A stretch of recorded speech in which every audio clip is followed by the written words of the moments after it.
Hello, true duelists.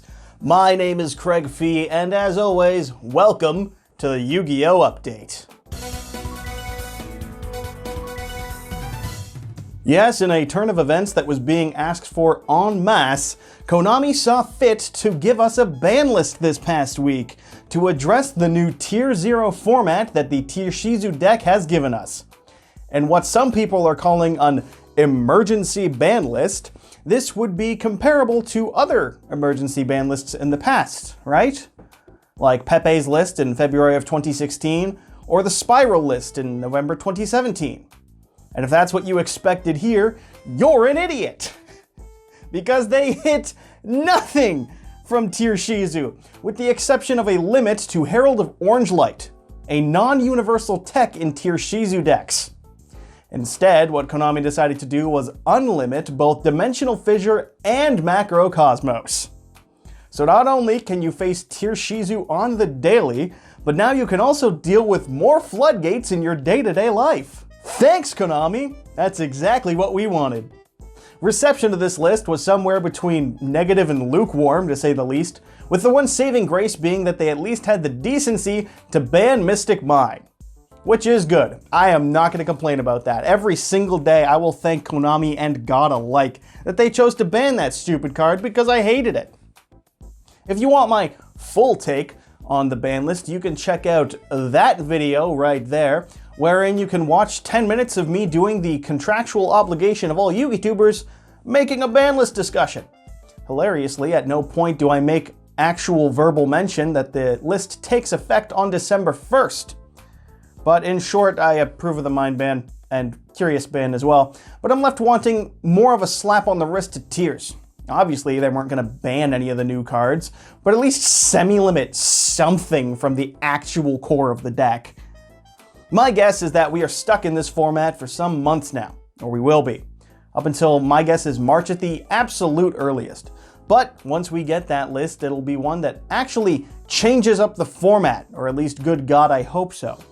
Basically, I am agreeing with the tweets that I have seen from both pro players Jesse Cotton as well as Joshua Schmidt. So if you would like to call me dumb, you're calling actual good players dumb. Ha! Foolproof. Now my opinion it's flawless. No one can disagree with me if I just parrot people who are smarter than me.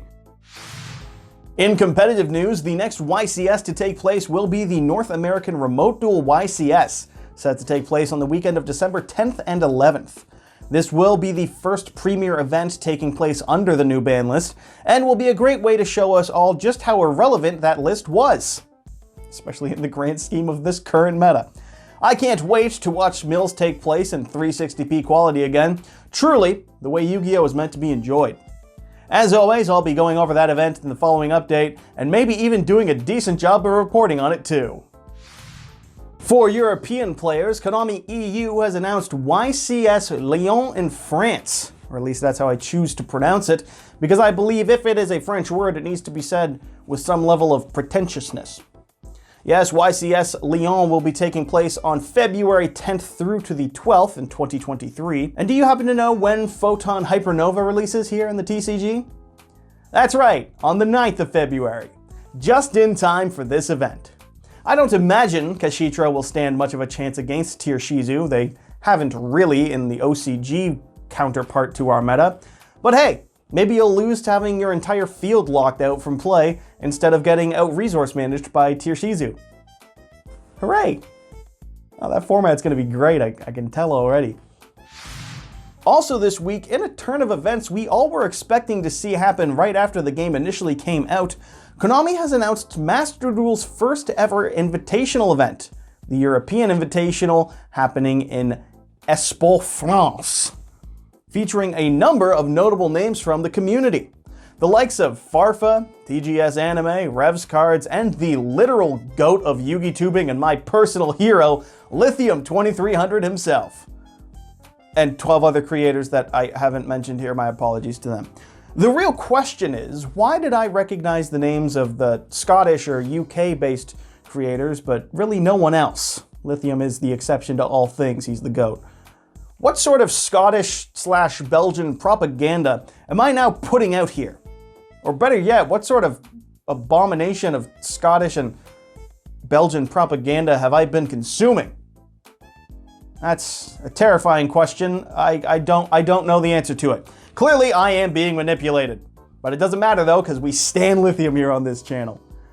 Moving on to the thing that actually matters, the event will be taking place on the weekend of the 25th and the 26th this month.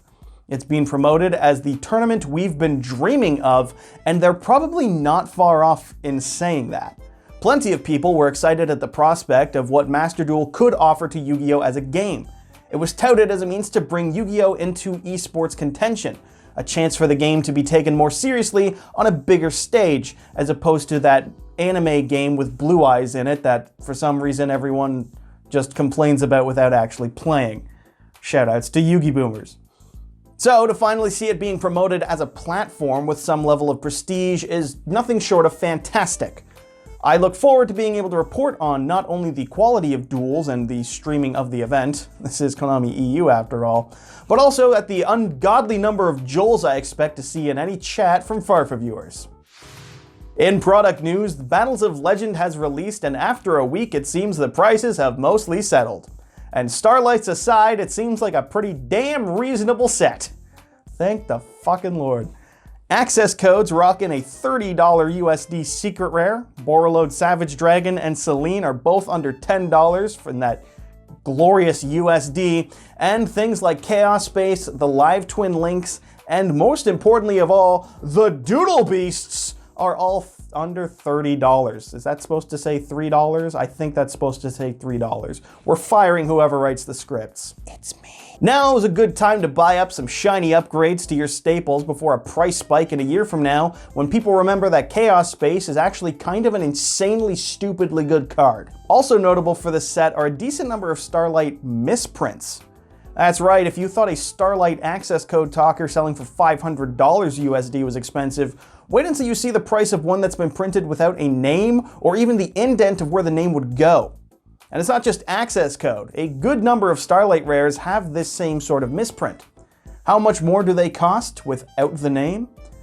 Fuck if I know, dude. I have to look up the cost of a regular Starlight rare to get the price, let alone the even rarer and more valuable one. Until the update hires a Ruxin consultant, the highest end value of cards all price out at the same point to me. Not worth an amount comparable to my rent. Also, because I didn't mention it last week, the Darkworld structure deck was also revealed to be coming with common reprints for some danger monsters, notably Bigfoot and the Noodle. Chatsunoko. I don't know how to say it. I like to call it Necatron. Sure, we can call it that and pretend that that's normal means of human communication. It's Necatron. It also comes with Drag Down into the Grave, my personal least favorite card on the planet. Shoutouts to my buddy Nick in 2012, because not only are you ripping apart my hand, you're looking at it and probably plussing off it as well in the process. That's just mean, dude. Don't do that to me. Just let me be. Leave my hands alone. The inclusion of the danger cards arguably makes the TCG version of this deck better than the OCG version in a very, very rare turn of events, and I can't wait to pick up 3 copies of it so that my other friend Mark can personally assault me for playing Darkworld against him, because it's high time he learned exactly why we learned to hate Grapha back in 2012. Most interestingly this week in new product news was the announcement of a new set for March of next year. Maze of Memories. The new set is what I'm assuming will be replacing the Ghosts from the Pasts of 2023. Konami's big hype announcements for the set are twofold. For competitive players, it's the first reprint of Baron de Fleur, or as it should be known, Bonhomme de Neige, a godless Quebecois creation. A Bonhomme de Neige here has been roughly $100 since its release, although it might have dropped a little bit with the announcement of this reprint. It's still a very, very pricey card for newcomers or just casual players, and it's very nice to see a reprint of it. It's just gonna suck if they short print it. But perhaps more interestingly than that was the announcement of a new world premiere series of retrained monsters for Gate Guardian. Yeah, Gate Guardian finally is getting its retrain in this set as a new fusion series, like it should have been back in 2002. This will bring in the DM nostalgia hype that every side set, of course, needs, and it is all but guaranteed that we'll probably find ourselves with Blue Eyes' 55th reprint to date. Oh boy! No, but really, in regards to reprints and imports, we do know that Gay Firewall will be in this set, so not buying it is homophobic, you've been warned. But also, Excel Synchron Stardust Dragon, Blackluster Soldier, Legendary Swordsman, and even more. And best of all, because the pack seems to feature just the arts of a number of cards, we have a bunch of, let's say, unintentional information given to us by Konami. We know what the new Gate Guardian card will look like, and again, for competitive players, we can safely assume that this set is going to have Guardian Chimera's first reprint as well, and confirmed reprints of Teardrop the Rika Queen, Mech Knight Avramax Big Boy, Wind Up Kitten, and even Spellbook of Fate. God willing, they give us Judgment too, because Tachyon Galaxy is like a decade old and I'm scared of time. This stands as a chance to be a phenomenal set, another absolute banger, or at the very least, a very hype nostalgia one. One can hope the Gate Guardian cards are going to be good and that the pull rates will be reasonable, but it is probably also the replacement for Ghosts from the Past, which sucked ass as a set, and I don't remember the pull rates from it. And I'm just scared of the pull rates, dude. It was abused by Megatin Case, and I'm scared, okay? Let me vent. Only time will tell, and time is the enemy. As we find out more information, I'll keep you updated here on the update. Maze of Memories is set to release on March 9th, and will have 67 cards in total. 15 of them will be available in the Collector's Rare slot, probably Baron in there, with the rest spread between 42 rares, 15 supers, and 10 ultras. Each pack will have 7 cards in it, with 6 rares and 1 foil. I am excited and cautiously optimistic. Oh yeah, and Nostalgia Bay, let's go! In community news, Yugi-tuber King Scarlet made a rather wholesome series of tweets this past week, thanking people and friends that he's met since he's been growing his channel as a community and all that fun jazz. And clearly he didn't watch last week's update, because if he had, he would have known that it's negativity that is the preferred state of being for Yu-Gi-Oh! And its duelists. I'm kidding, of course. He followed it up with a tweet confirming that he is aware that negativity is the way to go. Atta boy, King Scarlet. I kid, of course. It was in part because of American Thanksgiving, and also I'm just gonna mention it now because I don't think I did earlier. Congrats go to him for reaching 10,000 subs as well as 1 million views in total on his channel, if I'm not mistaken. Congrats go to him for his success and for helping to show that you can make it on YouTube even if you're being a little bit goofy, a little wacky even. A cuckoo crazy wild going on in regards to YouTube. What a fucko boingo is what I'm saying. Yeah, congrats to him. Congrats, King. Get it? Because it's like I'm calling him King, like you're a king, but also his name is... Also this past week, I have peaked because last week's update blew the fuck up. No, well, that's true, but no, I peaked because Lithium 2300 replied to my comment. Yup, I did it. I am important now. I am the one that matters. Lithium responded to me. Really though, I just want to take the time to say that using Azathoth as material to make Hulk is a fucking war crime. And what the actual fuck do we let happen and just do to each other as we play this game? Utterly insane. And I fucking love it. And actually, onto that thing that happened last week that was, a little bit above my standard in terms of metrics, just a slight step above what I'm used to. I want to say a big thanks for people for watching. Thank you to everyone who subscribed. This time last week, as I was filming the update, I was thinking, I really want to be able to get to 2,000 subscribers by the end of December. And, yeah, past that goal.